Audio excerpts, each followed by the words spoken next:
Olá, aventureiros! Sejam bem-vindos a mais um vídeo. Hoje, vamos explorar as fascinantes faces da Mongólia, um país que transcende a imagem romântica de planícies infinitas e cavaleiros solitários. Preparem-se para uma jornada rica em detalhes e histórias incríveis. Inscreva-se no canal e ative o sininho para não perder nenhum episódio. A imagem contemporânea da Mongólia frequentemente se reduz a vastas planícies sem fim, cavaleiros solitários percorrendo as paisagens áridas e um distante passado imperial. No entanto, muito além dessa visão romântica e repetida, os hábitos cotidianos dos mongóis permanecem profundamente marcados pela geografia, pela distância e pela autossuficiência imposta pelo ambiente. Em um país onde a maior parte do território permanece deshabitada e as estações impõem adaptações extremas, a vida cotidiana seguiu seus próprios caminhos, sem se submeter a quaisquer estruturas externas. Longe dos centros urbanos, sem acesso constante a serviços modernos, muitas comunidades preservaram costumes que não estão ligados ao turismo ou a qualquer sistema herdado. É uma rotina nascida do próprio meio ambiente, moldada pela necessidade, e não pela tradição. Mas quais são essas formas únicas de vida cotidiana que ainda existem? Vamos começar pela origem do Império Mongol. Durante a maior parte de sua história inicial, os povos que habitavam as imensas estepes ao norte da China viviam em clãs dispersos, sem uma autoridade central consolidada. Divididos por disputas internas, ciclos de vingança e desavenças territoriais, eles dependiam de uma organização tribal baseada em alianças frágeis e lideranças efêmeras. A sobrevivência se concentrava no pastoreio nômade, no saque e no comércio episódico com as civilizações agrícolas do sul. Imagine um cenário de constante luta pela sobrevivência, onde a força e a astúcia eram tão importantes quanto a capacidade de negociar e encontrar recursos. Porém, no final do século XI, surgiu uma figura que mudaria radicalmente esse equilíbrio. Temujin. Nascido em uma pequena tribo chamada Borjigin, ele cresceu em condições adversas após o assassinato de seu pai, um líder local envenenado por rivais. Desprezado pelos aliados, sua família caiu na marginalização. Desde a juventude, Temujin compreendeu que a lealdade tribal era frágil e que o poder não vinha da origem, mas da capacidade de unir pessoas em torno de um objetivo comum. Ao longo dos anos, ele reuniu seguidores, construindo um grupo forte baseado no mérito e não nos privilégios de nascimento, o que lhe permitiu desafiar a ordem estabelecida. Sua ascensão foi acompanhada por confrontos sangrentos com outras tribos, alguns aliados temporários e outros inimigos implacáveis. Ele percebeu rapidamente que, para dominar o território, precisava romper com as velhas estruturas. Por meio de estratégias militares eficazes, uma rede de informantes e a distribuição de recompensas entre seus seguidores, ele expandiu seu poder. No ano de 1856, Temujin obteve uma vitória decisiva sobre seus oponentes mais poderosos, abrindo o caminho para sua autoproclamação como líder supremo. Em 2006, Temujin foi oficialmente reconhecido pela Grande Assembleia de Chefes Tribais, ou Kuriltai, como Gengis Khan, um título que significava não apenas um chefe, mas um governante universal. A partir desse momento, ele deixou de ser um líder entre iguais e se tornou o governante absoluto de uma nova estrutura estatal militar, disciplinada e eficiente. Sua visão ia além do domínio regional. Ele almejava submeter não apenas os povos vizinhos, mas qualquer nação que lhe desobedecesse. A nova ordem que ele implementou foi radical. Ele dividiu os antigos clãs e redistribuiu seus membros em unidades militares, rompendo os laços familiares tradicionais para evitar revoltas. Gengis Khan estabeleceu uma hierarquia baseada na lealdade e nas conquistas militares, promovendo a escrita como instrumento de governança, ordenando a criação de censos populacionais, códigos legais e sistemas de comunicação rápida entre as regiões distantes do império. A meritocracia, a disciplina coletiva e a mobilidade total tornaram-se os pilares de sua administração. Seu exército, composto principalmente por arqueiros a cavalo, dominou a movimentação em terreno aberto e conseguia cobrir distâncias enormes em menos tempo do que qualquer outra força conhecida na época. As campanhas militares iniciadas logo após sua proclamação não se limitaram a punir inimigos locais. Elas atravessaram desertos, rios e cadeias montanhosas para alcançar reinos além de sua geografia imediata. As vitórias sobre os Tanguts a oeste e os Jurchen a nordeste foram as primeiras em uma série de conquistas sistemáticas que marcaram a expansão do império. Até 1920, Gengis Khan unificou quase todos os grupos nômades do norte e criou uma estrutura de comando suficientemente forte para conduzir campanhas para além de seu território tradicional. O cerco e a destruição de cidades no Império Jin, bem como a derrota da dinastia Xia Ocidental, confirmaram sua capacidade de subjugar sociedades urbanas e fortificadas. Mais tarde, ele dirigiu seus esforços para a Ásia Central, confrontando o Império Khwarezmian, cuja destruição se tornou um dos episódios mais devastadores de seu reinado. Essa expansão não respondia a impulsos caóticos, mas sim à lógica da punição exemplar, do controle das rotas comerciais e da eliminação de potenciais ameaças. Cada vitória levou à incorporação de novos povos sob seu domínio, com diferentes graus de autonomia. Alguns líderes locais foram respeitados desde que jurassem lealdade, pagassem tributos e fornecessem apoio militar. Aqueles que desobedeciam eram impiedosamente destruídos e seus territórios eram redistribuídos entre os aliados do Khan. No momento de sua morte, em 1227, o império de Gengis Khan se estendia do Mar do Japão ao Mar Cáspio, com uma estrutura administrativa que lhe permitia governar regiões tão diversas como a Mongólia moderna, partes da China, Cazaquistão e Uzbequistão. Sua herança foi a continuação do processo de expansão após sua vida por meio de seus filhos e netos, que transformaram o que começou como uma federação de tribos em um império transcontinental. Continuando nossa jornada, vamos falar sobre os lamas e o budismo mongol. Ao longo dos séculos, ocorreu na Mongólia a consolidação de uma ordem religiosa que combinava poder espiritual e estrutura política.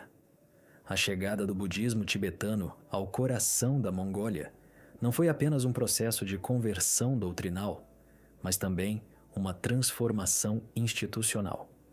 Os primeiros contatos foram registrados nos tempos posteriores à ascensão do império de Gengis Khan, mas a adoção oficial ocorreu com seus sucessores, que diante do vazio simbólico, após o colapso da estrutura imperial, recorreram a novas fontes de legitimidade.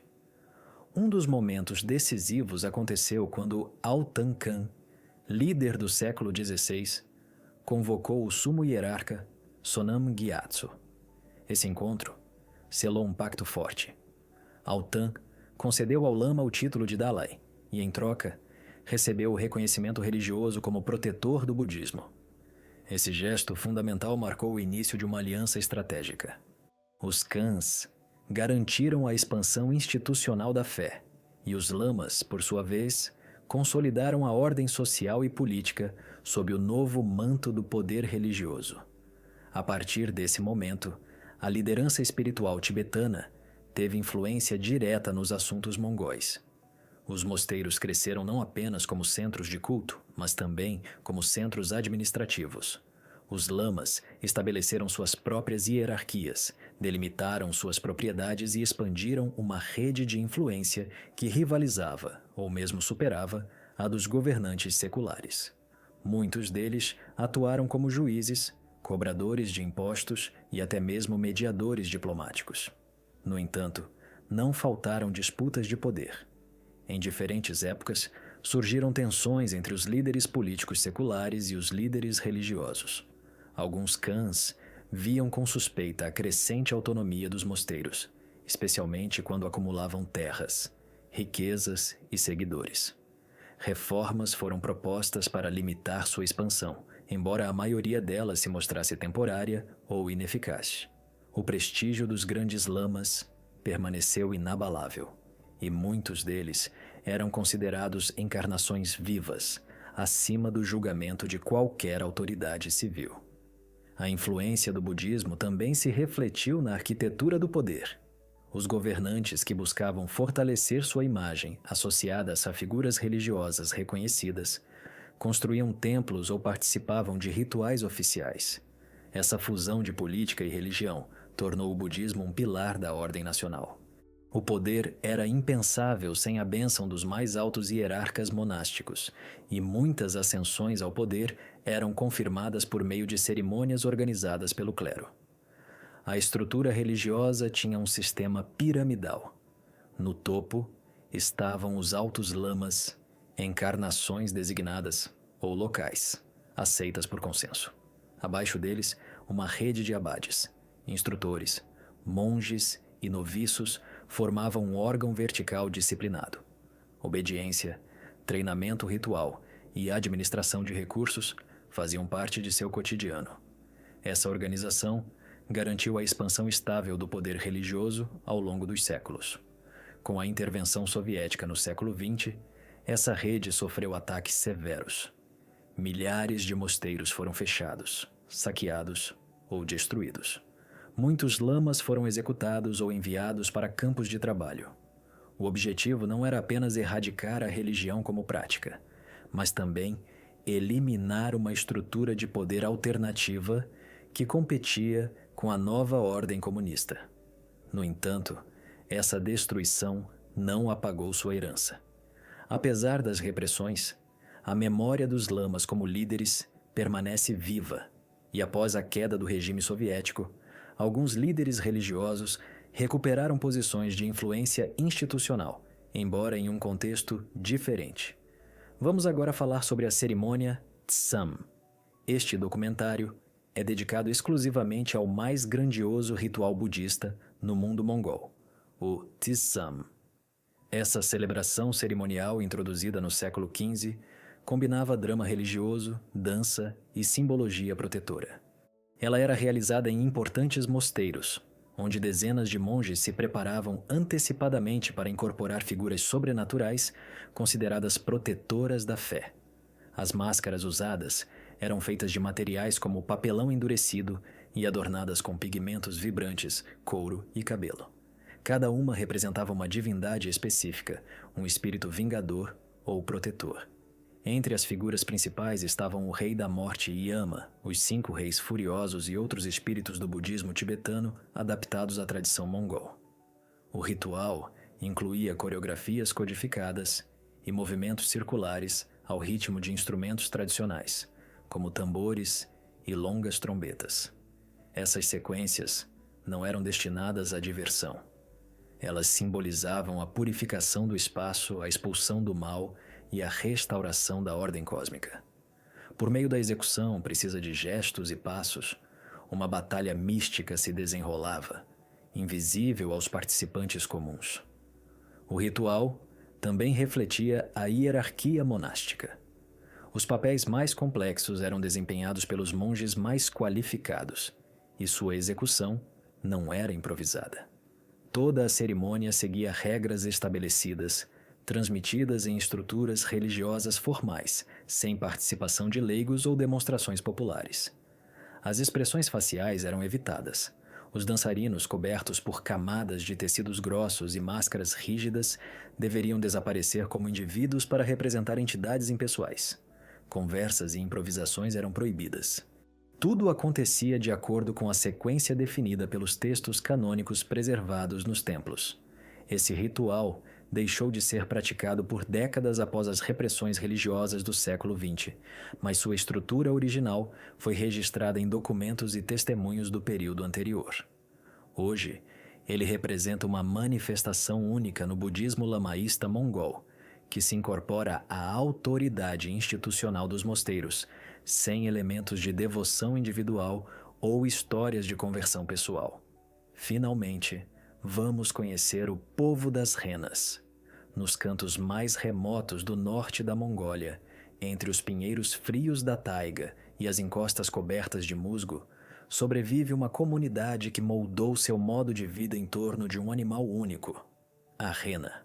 São os Tsatans, um pequeno grupo de famílias nômades que habitam Suntsaganur, na província de Kuvsgul, e cujo dia a dia gira completamente em torno dessas criaturas. O nome que eles usam para seu espírito se refere à sua identidade como um povo separado, embora o termo Tsatans, que literalmente significa povo das renas, seja mais comum fora de seu círculo. Sua existência é determinada pelas estações. No inverno, eles se mudam para locais mais abrigados, onde a neve atinge uma altura considerável. No verão, eles sobem para lugares mais altos para evitar os insetos que atacam seus animais. Cada movimento é determinado pela saúde do rebanho, e não pelos caprichos humanos. A lógica que rege seus movimentos é puramente prática, adaptada aos ciclos naturais do clima e às necessidades urgentes dos animais. As habitações são tendas cônicas feitas de galhos, cobertas por lona ou peles. Embora se assemelhem às tipis americanas, elas são adaptadas às temperaturas abaixo de zero e ao movimento constante. Dentro não há móveis complexos. Uma pequena fogueira ocupa o centro, cercada por cobertores, ferramentas e utensílios básicos.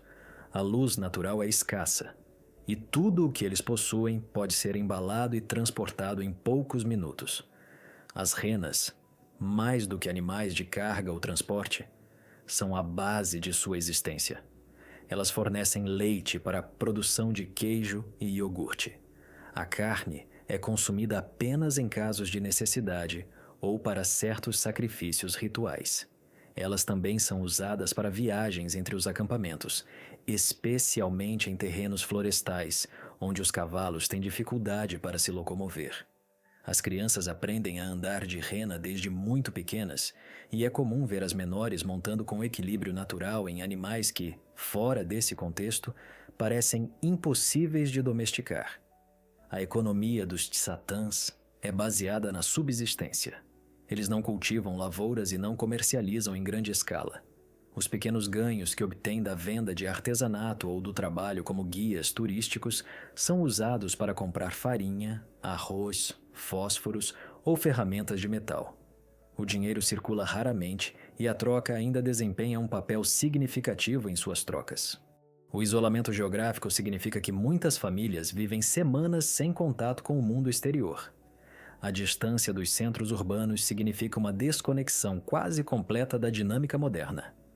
A educação formal só é possível quando a criança é enviada para internatos em locais distantes, o que fragmenta a estrutura familiar. Muitos pais resistem a isso, com medo de que seus filhos nunca mais voltem. Doenças comuns representam uma ameaça séria. O acesso a cuidados médicos depende de longas viagens a cavalo ou de rena até postos médicos elementares.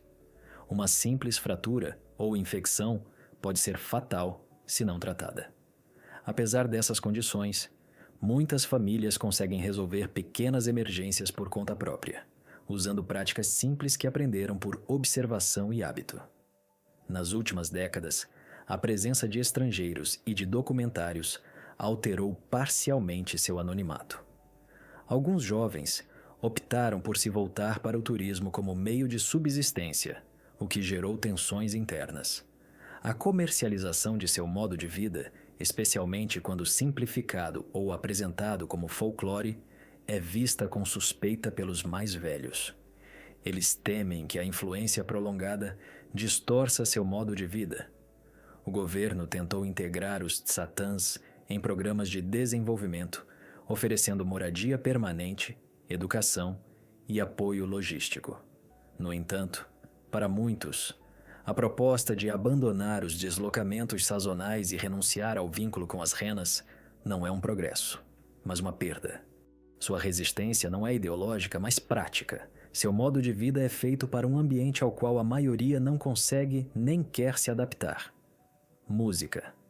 E agora, vamos desvendar os mistérios do deserto de Gobi. Sejam bem-vindos, aventureiros, Inscrevam-se no canal e deixem o seu like para apoiar este conteúdo fascinante sobre a Mongólia. Hoje, vamos explorar um dos lugares mais inóspitos e, ao mesmo tempo, misteriosos do planeta, o deserto de Gobi. Esta é também uma linha divisória entre formas de vida, um limite natural que moldou rotas comerciais, descobertas paleontológicas e estratégias de resistência humana. Ao contrário de outros ambientes áridos, o Gobi não oferece ondulantes dunas de areia ou oásis turísticos. Sua característica dominante é o silêncio, um vento cortante e a constante sensação de completa solidão. Por anos, cientistas e pesquisadores consideraram o Gobi um laboratório natural para o estudo dos limites da sobrevivência. A temperatura aqui não apenas atinge valores extremos de calor durante o dia, mas também cai drasticamente à noite, criando uma faixa térmica letal para organismos não adaptados. Apesar disso, algumas espécies conseguem sobreviver graças a mecanismos únicos. Animais como o camelo bactriano e o rato do deserto de Gobi desenvolveram adaptações que lhes permitem suportar semanas de escassez de água e se mover pela paisagem instável sem deixar rastros. As plantas, por sua vez, minimizaram suas necessidades de nutrientes, concentrando a vida em raízes profundas e invisíveis, uma verdadeira teia subterrânea de sobrevivência.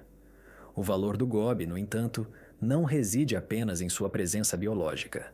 Sob sua superfície encontra-se um dos tesouros mais valiosos para a paleontologia moderna. Foi ali que, pela primeira vez na história, foram descobertos ovos fossilizados de dinossauros em posição de incubação, preservados intactos por milhões de anos. Essas descobertas, feitas por uma expedição do Museu Americano de História Natural na década de 1920, confirmaram a existência de comportamento reprodutivo entre espécies de terópodes.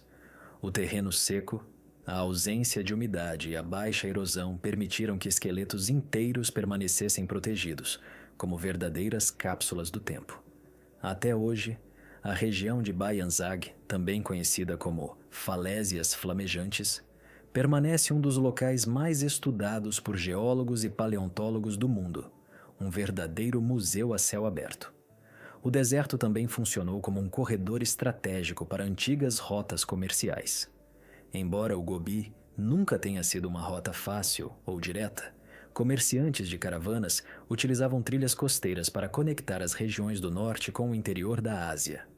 Durante essas viagens, foram desenvolvidos códigos não oficiais de navegação, marcos geográficos e estratégias para identificar depressões naturais, onde, periodicamente, era possível encontrar água, um recurso precioso e escasso na região.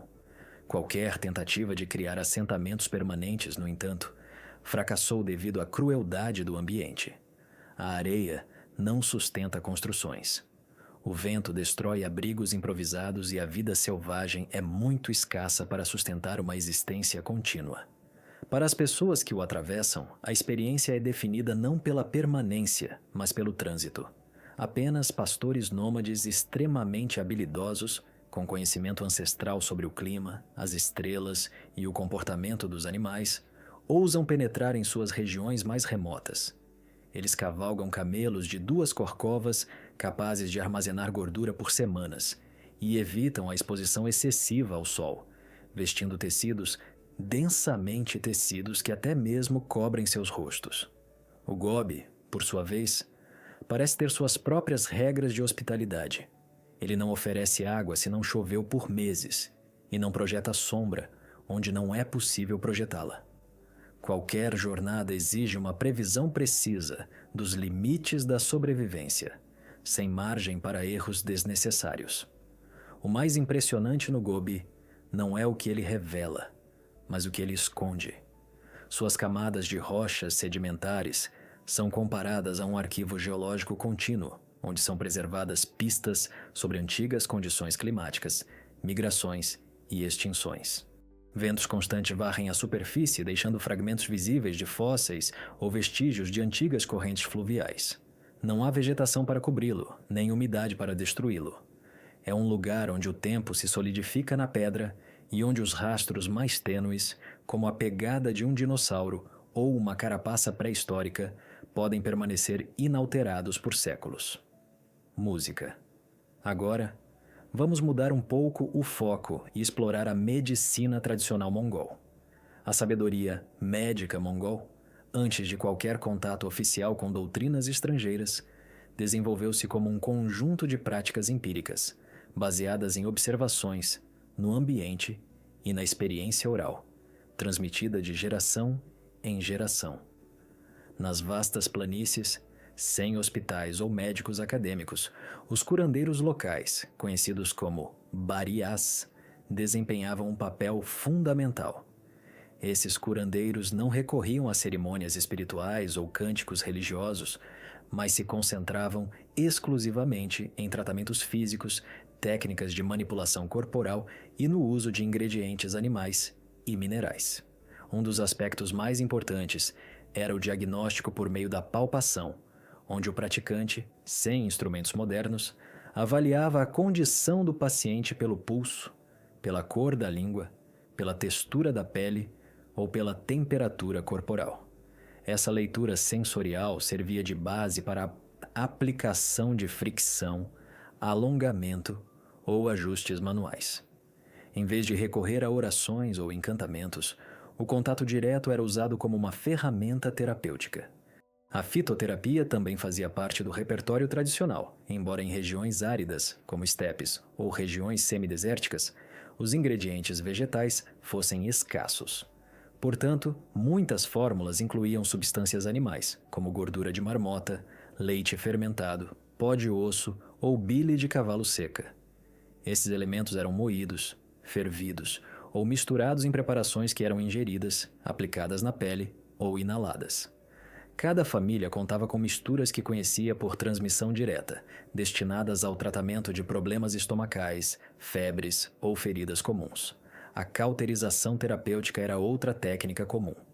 Finas barras de ferro aquecidas no fogo eram usadas para aplicar pressão de curta duração em pontos específicos do corpo. A prática não estava relacionada ao budismo ou à influência chinesa, mas sim respondia a uma lógica corporal local. Essa cauterização específica era usada para aliviar dores musculares, neutralizar infecções ou interromper hemorragias internas, e fazia parte do conhecimento empírico transmitido nas famílias sem formalidades escritas.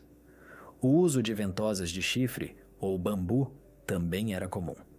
Elas eram aquecidas internamente e aplicadas rapidamente na pele. A sucção resultante causava uma mudança no fluxo sanguíneo, considerada benéfica para reduzir a inflamação ou expulsar o frio interno, um conceito não relacionado à religião, mas sim às sensações físicas. Ao contrário das ventosas chinesas ou tibetanas, esses métodos não eram acompanhados de simbologia e não eram combinados com orações. Os bariás, especialistas em ossos, eram conhecidos por sua capacidade de restabelecer fraturas ou luxações sem meios externos. Eles usavam talas feitas de galhos amarrados com peles de animais e enfaixavam os membros com gordura ou lama quente, dependendo da estação do ano. Esses métodos eram aplicados mesmo em acidentes durante o pastoreio do gado ou quedas durante a caça, e seus resultados eram valorizados pela comunidade, que considerava a medicina estrangeira desnecessária para o tratamento de problemas físicos comuns. Quanto à higiene, eram usados meios rudimentares, mas funcionais: água de nascente para limpar feridas, cinzas para desinfetar e tecidos fervidos para cobrir as áreas afetadas. A limpeza estava relacionada não a rituais, mas à praticidade. A febre era tratada envolvendo o paciente em peles quentes com pedras previamente aquecidas colocadas perto do corpo para induzir a sudorese. O vômito, induzido por infusões de raízes, era comum para eliminar toxinas, assim como laxantes naturais, como leite azedo salgado ou gordura de carneiro líquida. Nas regiões mais isoladas, onde os invernos dificultavam as viagens, os bariás eram a única opção.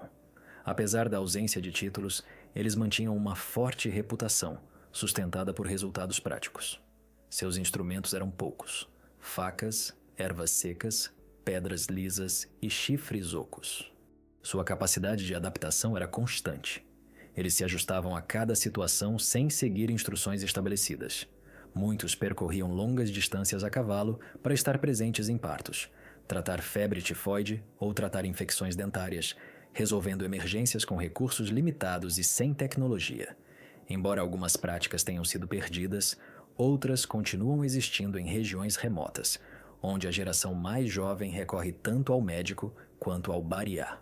A coexistência não significa sincretismo, pois os métodos tradicionais de tratamento mantêm sua própria lógica, não espiritual ou religiosa, mas sim corporal, física e concreta.